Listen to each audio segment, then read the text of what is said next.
పూర్వం విక్రమాదిత్య పరిపాలన సమయంలో తాను సామంతరాజ్యాల్లో ఒకటైన పుష్పగిరి సామంతరాజ్యాన్ని రాజేంద్రుడు అనే రాజు పరిపాలించేవాడు. ఆ రాజుకి ఒక కుమారుడు ఒక కుమార్తె ఉన్నారు. పిల్లలు పుట్టిన సమయంలో రాణి మరణించారు.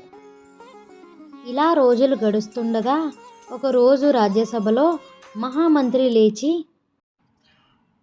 మహారాజా, మన రాజ్యంలో వర్షాలు పడక పంటలు పండక రాజ్యంలో ప్రజలు కరువుతో అల్లాడుతున్నారు. అప్పుడు మహారాజు గారు, ఏం చెప్తున్నారు మంత్రివర్య? రాజ్యంలో ఇంతటి పరిస్థితి నెలకొంటే మీరు ఇంత ఆలస్యంగా చెప్తున్నారా?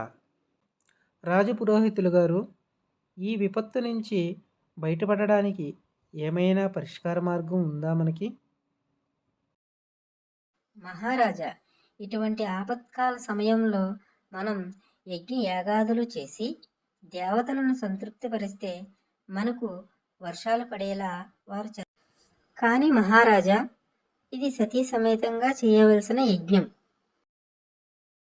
అప్పుడు రాజు లేచి, పురోహితుల గారు, మహారాణి గారు లేరు కదా, మరి ఇప్పుడు ఎలా?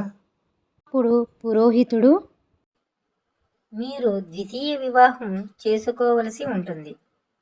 ఎందుకంటే యజ్ఞయాగాదులు చేయాలంటే సతీ సమేతంగానే చెయ్యాలి.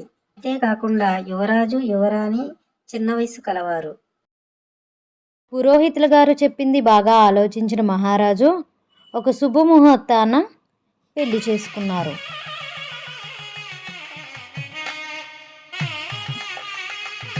పురోహితుడు చెప్పినట్లుగా రాణితో కలిసి యజ్ఞంలో పాల్గొన్నారు మహారాజు.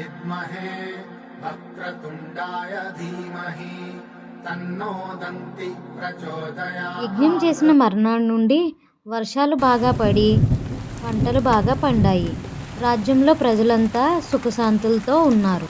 అలా రోజులు గడుస్తున్నాయి. కత్తి మహారాణి దగ్గరికి వచ్చి, మహారాణి, మీ వైభోగం చాలా బాగుంది, కానీ మీకు పుట్టే సంతానం ఈ రాజ్యానికి రాజయ్యే